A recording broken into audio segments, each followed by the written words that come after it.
Semalam Wani Hasrita up ke IG story dia. Dia cerita dia baru nak masuk makan, sekali terpaksa cancel masuk sebab ada orang tengah sedap layan rokok kat dalam kedai. Perut dah lapar tapi tiba-tiba mood terganggu sebab ada orang merokok kat dalam kawasan makan. Betul lah orang cakap, benda pertama yang rokok bunuh bukan paru-paru tapi akal.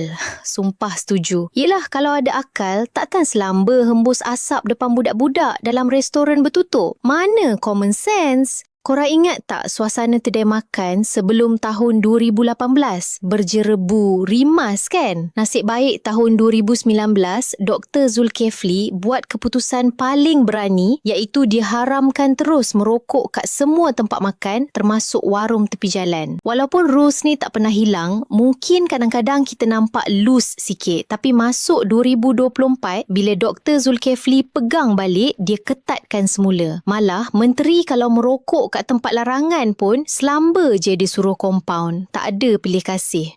Kenapa kita beria sangat nak enforce benda ni? Sebab asap yang korang hembus tu lagi bahaya kat orang yang menghidu. Budak-budak boleh kena asma, bayi boleh kena sudden infant death syndrome, atau bahasa mudahnya mati mengejut weh. Hujung-hujung bila sakit siapa tanggung? Duit kita juga, sistem kesihatan kita juga. So kalau nampak orang hilang akal merokok kat kedai makan, jangan diam. Tegur, lapor. Jangan baji muka.